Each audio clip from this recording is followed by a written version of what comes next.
اب ہم تھوڑی بات بھی اس کی بھی کر لیتے ہیں میسٹربیشن کے اوپر. بہت سے لوگ اس سے بھی پریشان ہیں, سوال پوچھتے ہیں کہ کیا یہ حلال ہے حرام ہے. دیکھیں دا فیکٹ کہ آپ لوگ سوال پوچھ رہے ہیں کہ میں تنگ آ گیا ہوں یا آ گئی ہوں اور مجھے اس کی عادت پڑ چکی ہے اس گناہ کی, تو the fact that you are so worried about it or you feel so مطلب میں کہوں گا امبیرسڈ اباؤٹ اٹ, اور اس کے بارے میں بہت نیچا فیل کرنا کہ میں گر گیا ہوں بہت زیادہ ڈگنیٹی سے یا گر گئی ہوں, یہ سب اس بات کی دلیل ہے کہ یہ صحیح کام نہیں ہے, حرام ہے. مطلب I know there are people out there telling you کہ میڈیکلی اس کا کوئی نقصان نہیں ہے. اگین میڈیکلی اس پہ ریسرچ کتنی ہوئی ہے ٹو بی آنیسٹ, ٹھیک ہے, but let's not go there. میں ڈاکٹر نہیں ہوں, بٹ انشاءاللہ یہ کہ میں اگر ریلیجن کے مطابق جو ہے وہ بات کروں تو کلیئر کٹ اس پہ زیادہ جو اسٹرانگ اوپینین ہے اسکالرس کا, تمام اسکولز آف تھاٹس کا جو اسٹرانگر اوپینین ہمیں ملتا ہے وہ یہ کہ حرام ہے.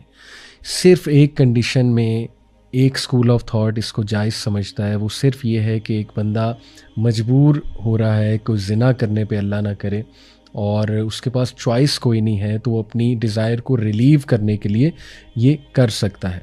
اور میں بہت اوپن بات کروں گا کہ ایون آج کل میں نے اسلامک کاؤنسلرز کو یہ بات کرتے سنا ہے کہ ایک بندہ پون ایڈکٹ ہے اور اس کو ڈر ہے وہ پون دیکھ لے گا, تو پون کا بھی نتیجہ اور اینڈ یہی ہوتا ہے نا کہ میسٹربیٹ ہی کرتا ہے بندہ, تو وہ بغیر نہ دیکھے اور ایک اسمالر سن کی طرف آ جائے جو کہ میسٹربیشن ہے. یہ ایک پریکٹیکل اسلامک کاؤنسلرز کو کہتے ہیں, میں نے سنا ہے, لیکن I don't even recommend this. Ideally اس کو کنٹرول کیا جائے.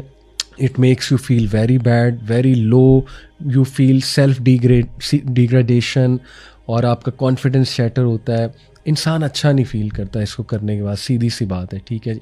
تو اس لیے اس کو بھی انشاءاللہ ہم ڈسکس کرتے ہیں کہ اس کو کس طرح سے کرب کیا جائے.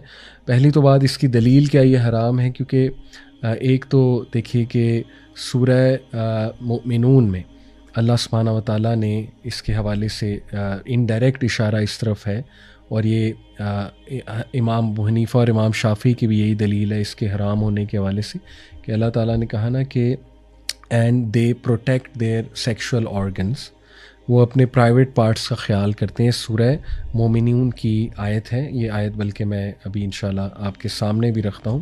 یہ آیا ہے جی 5, والذین هم لفروجہم حافظون, اینڈ دے آر دوز, مومنون کی بات ہو رہی ہے جو کامیاب ہیں, they are those who guard their private parts الا علی ازواجہم او ما ملکت ایمانہم فانہم غیر ملومین, ایکسیپٹ فرام دیئر وائفز اور those their right hands possess, جو ایک کنسیپٹ تھا کانکوبائنس کا, اور پرانے دور میں کافی زیادہ یہ کنسیپٹ تھا.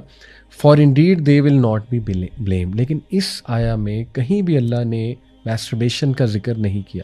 یہ دلیل ہے اس بات کی کہ اگر میسٹربیشن الاؤڈ ہوتی تو کہیں نہ کہیں اشارتاً ہی اس کا جو ہے نا وہ ہمیں کوئی اشارہ ہی مل جاتا. یعنی یہاں تو یہ نہیں ہے کہ اللہ نے کہا نا کہ they protect their private parts except from their wives and those their right hands possess, یہ تو نہیں کہا کہ وہ ہاں میسٹربیشن بھی کر سکتے ہیں. شریعت آپ کو پتہ ہے کہ شریعت میں پھر یہ شرم نہیں ہے, جو بات حلال ہے وہ کھل کر بیان کی جاتی ہے. تو اسی طرح نبی صلی اللہ علیہ وسلم جو ہیں انہوں نے کچھ صحابہ بھی ظاہر ہے انسان تھے, تو انہیں بات کرتے دیکھا ایک بار صحابہ کو, گروپ آف ینگ صحابہ, کہ they were talking about you know maybe whatever things related to marriage میں بھی یا ریلیٹڈ ٹو ڈیزائرز میں بھی. تو نبی صلی اللہ علیہ وسلم جب وہاں سے گزرے تو انہوں نے ایڈوائز کی انہیں کہ O young people whoever among you can marry should marry, because it helps him lower his gaze and guard his modesty, and whoever is not able to marry should fast as fast diminishes his sexual power. تو اس لیے یہاں دیکھیں میسٹربیشن کی اجازت ہوتی تو یہاں مل جاتی. پروفیٹ صلی اللہ علیہ وسلم کہہ سکتے تھے ینگسٹر کو, میں نے آپ کا شریعت میں تو شرم پھر نہیں ہے, تو نبی صلی اللہ علیہ وسلم یہاں پہ یہ ایڈوائس کر سکتے تھے, لیکن ان کا کہ نہیں روزے رکھو. اور یہاں پہ یہ بھی ثابت ہوتا ہے کہ دے شوڈ میری. اس لیے میں پیرنٹس کی توجہ اس طرح دلانا چاہتا ہوں, خدا کے لیے آپ کو پتہ ہی نہیں کہ آج آپ کے دور سے بہت مختلف ایک دور ہے. میں نے شروع میں جو تمہید باندھی وہ سن لیں ایک بار کہ ہم کس خطرناک دور میں رہ رہے ہیں. ہاسٹل میں آپ کے بچے جو پڑھنے آتے ہیں, جو آپ سمجھ رہے ہیں کہ وہ پڑھ رہے ہیں, وہ پروسٹیٹیوٹس کو ہائر کر رہے ہیں. مطلب میں کن الفاظ میں یہ اپنے جو ہے نا وہ کھل کے باتیں کروں. براتھلز کتنے ایکٹیو ہیں, اسٹریٹ پہ یہ چیزیں ہو رہی ہیں, اور اچھے اچھے گھروں کے نوجوان اس طرف جا رہے ہیں, پروسٹیٹیوٹس ہائر کرنے پہ مجبور ہو گئے ہیں. مجبور تو نہیں خیر کہوں گا, قصور ان کا بھی ہے, اور یہ اچھے اچھے گھروں کی بچیاں ان چیزوں کی طرف جا رہی ہیں, اور ان کے پاس چوائس ہی کوئی نہیں ہے سوائے جو ہے نا حرام کام میں انوالو ہونے کے. اور جب لت لگ جاتی پھر آپ کو پتہ ہے چھوڑنا بڑا مشکل. نوجوانوں میں ایڈز بہت تیزی سے پھیل رہا ہے, اموات ہو رہی ہیں نوجوانوں کی ایڈز سے, جو اس کام میں, یہ حرام کام میں جو ہے وہ براتھلز جانے کی جنہیں عادت پڑ جاتی ہے, پروسٹیٹیوٹس کے پاس جانے کی, اللہ معاف کرے, سیکشولی ٹرانسمیٹڈ ڈیزیزز بڑھ رہی ہیں نوجوانوں میں بہت زیادہ. خدا کے لیے شادی کا سوچیں اپنے بچوں کا, اور مہم چلنی چاہیے میسو لیول پہ, پاکستان میں, پوری دنیا میں مہم چلنی چاہیے, اور نکاح کو آسان بنانا چاہیے.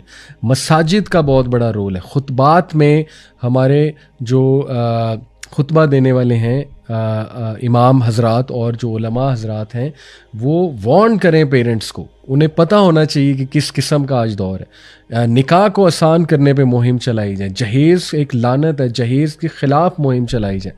مساجد کو ایکٹیو کیا جائے اس مہم کے حوالے سے, اس طرح کی جو مہمات ہیں, اور سکولز کو اس پہ بات کرنی چاہیے, یونیورسٹیز میں اس پہ بات ہونی چاہیے. پیرنٹس کو لیڈ فرام دا فرنٹ کرنا چاہیے, اگزامپل سیٹ کر کے دکھانی چاہیے. اور یوتھ کو بھی اپنی گریڈی سوچ کم کرنی چاہیے. اگر آپ یوتھ میں بھی یہ گریڈ ہے کہ ہم نے پوری دنیا ٹریول کرنی ہے, ورلڈ ٹور کرنا ہے, تو پہلے میں بہت پیسے کما لوں, تو پھر ظاہر ہے وہ شادی تو بہت دور کی بات ہے نا. وہ بھائی پہلے ایمان بچاؤ, ایمان بچے گا, گناہوں سے بچو گے تو اللہ رزق بھی دے دے گا, پیسے بھی دے دے گا. تو اس لیے یہ ہماری پرائرٹی لسٹ میں ہونی چاہیے شادی. تو بہرحال میں نے آپ سے بات کی کہ میسٹربیشن حرام ہے, اور اس سے جتنا بچ سکتے ہیں بچیں. اور میں نے تھوڑے سے اور بھی فتاوا آپ کے سامنے رکھے, جو ایک اسکول آف تھاٹ کہتا ہے کہ کس کنڈیشن میں جائز ہے. یہ تو کوئی بھی نہیں کہتا کہ جائز ہے, ہاں ایک کنڈیشن رکھتے ہیں, وہ میں نے آپ کو بتا دی ہے, لیکن میرے نزدیک وہ بھی نہیں ہونی چاہیے. اور اس کے بچنے کے پھر طریقے ظاہر ہے فاسٹنگ ہے, marriage is a solution, lowering the gaze, اکیلے نہ رہنا, اکیلے رہنے سے ٹریگر ہوتی ہے, فضول کاموں میں انوالو نہ ہونا, اس سے ایمان کمزور ہوتا ہے, اور پھر بندہ الٹیمیٹلی اسی طرف چلا جاتا ہے. فار ایگزامپل اگر آپ 5-6 گھنٹے گیمنگ کر رہے ہیں تو عین ممکن ہے آپ اس سائڈ پہ بھی چلے جائیں, کیونکہ نفس ویسے ہی کمزور ہوا ہے, اور ول پاور بھی ٹوٹی ہوئی ہے, اور ڈوپامین بہت ہائی ہے. تو بندہ پھر سٹریس میں, بہت سے لوگ اس طرف جاتے ہیں, لوگوں کو سٹریس مینجمنٹ نہیں آتی, لوگ اینگر مینجمنٹ نہیں آتی, غصے میں لوگ گناہوں کی طرف چلے جاتے ہیں. حالانکہ غصے میں اعوذ باللہ پڑھنا چاہیے, غصے میں تو وضو کرنا چاہیے, لیکن ہم گناہوں کی طرف جاتے ہیں. تو اس لیے یہ چیزوں کا آپ کو جو ہے وہ خود خیال رکھنا ہے انشاءاللہ تعالی.